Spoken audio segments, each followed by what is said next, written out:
Fala galera, eleições nos Estados Unidos estão rolando e tem um monte de coisa que você precisa saber sobre esse tema. Primeira coisa que você tem que saber é que não existe eleição direta nos Estados Unidos, é isso mesmo, né? Os votos, não necessariamente quem tem mais votos é que acaba vencendo a eleição. Lá você tem um sistema dos colégios eleitorais.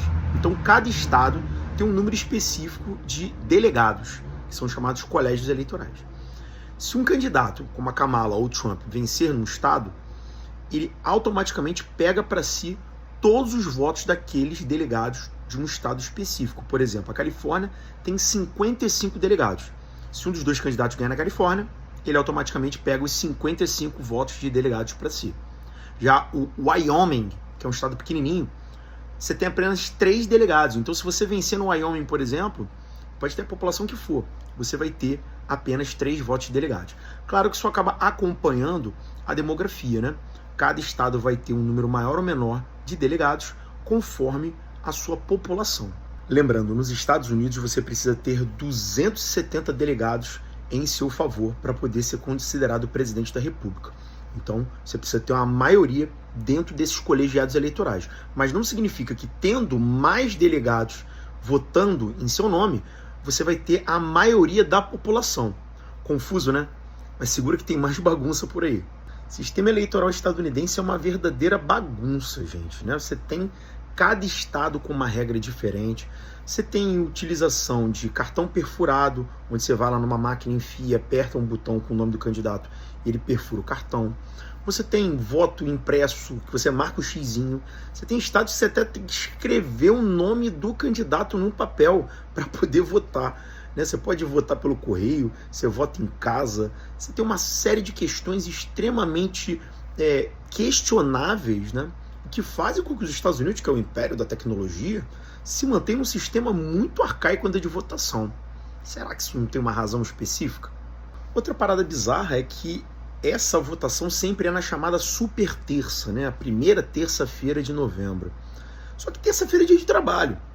E a pergunta que eu te faço, a classe trabalhadora que está lá no seu emprego, que não tem dispensa para votar, ela vai conseguir participar tão ativamente desse processo eleitoral? Lembrando que o voto nos Estados Unidos ele não é obrigatório. As pessoas, elas, às vezes, não são nem liberadas pelos seus patrões para votar, o que é uma coisa extremamente inexistente, né? Se você quer prezar por uma participação de todos, você tem que pelo menos dar o feriado ou colocar num domingo, como é no Brasil. Então, você percebe que o trabalhador, que é o que tem os principais questionamentos sociais, tem as maiores dúvidas, né, sobre os candidatos e que precisa participar ativamente do processo democrático, esse cara tem dificuldade de participar das eleições. Estranho, né? Uma coisa muito escusa nas eleições dos Estados Unidos é a participação quase ilimitada das empresas, dos supercapitais, dentro dos processos eleitorais. Gente, não existe um teto de financiamento de campanha por parte, né, seja de pessoa física ou jurídica nos Estados Unidos. Isso foi ainda reforçado recentemente com a criação dos PACs e Super PACs, que são comitês de ações que podem ser financiados por empresas sem limite também de investimento, para você poder apoiar determinado político, determinado partido, ou mesmo causas específicas, como o apoio a Israel, o apoio ao setor farmacológico, o apoio ao setor bélico.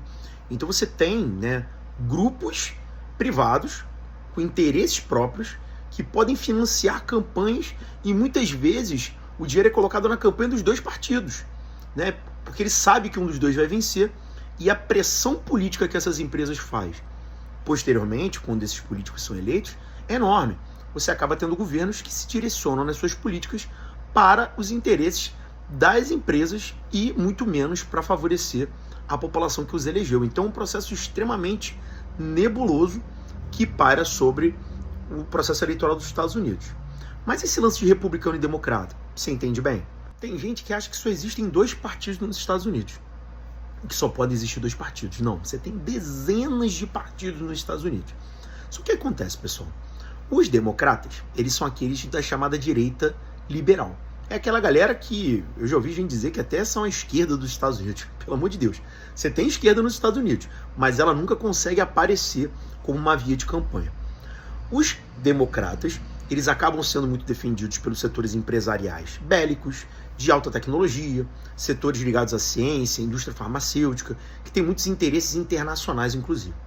Já os republicanos, eles são daquela direita mais conservadora, chamados por alguns de extrema-direita ou ultradireita. Eles são mais nacionalistas, ufanistas, utilizam sempre esse discurso muito arraigado. Atualmente eles se colocam de forma muito protecionista, sendo xenófobos, né, alheios à imigração, tem uma postura de maior resistência ao exterior, inclusive, né, com embates aí comerciais com China e outros países, né? Então você tem essas vertentes que elas acabam sendo muito apoiadas por grandes corporações. Ou seja, no pensamento empresarial estadunidense, o que cabe é apoiar republicanos e democratas porque eles são os segmentos que acabam lhes favorecendo. E outros partidos ligados a causas ambientais, causas trabalhistas, sindicalistas, esses acabam sendo diminuídos e você acaba não tendo força suficiente para a formação de uma terceira via, até porque nos Estados Unidos ganha eleição quem consegue colocar muito dinheiro em campanha. E basicamente é isso, né, pessoal? Você acaba tendo estados mais dominados por republicanos, que são chamados estados vermelhos, outros estados mais dominados por democratas, que são os estados azuis. Tem estados onde existe, né, uma divisão, né, em termos de vertente política, são chamados swing states, né, que são estados que ora ganham republicanos, ora ganham democratas, mas o fato é que você vai fazer a contagem dos votos, vai ver cada estado nos Estados Unidos, como eles votaram, o candidato que ganha em cada estado adquire os votos daqueles delegados e, oficialmente, no dia 17 de dezembro, esses delegados se reúnem para oficializar, né, a posse, né, do real presidente dos Estados Unidos, que vai ser oficialmente votado por eles. Beleza, galera? Espero que tenha ajudado, um vídeo um pouco longo, mas que eu trouxe alguns detalhes interessantes sobre esse tema que está mexendo com o mundo, que é a eleição nos Estados Unidos em 2024.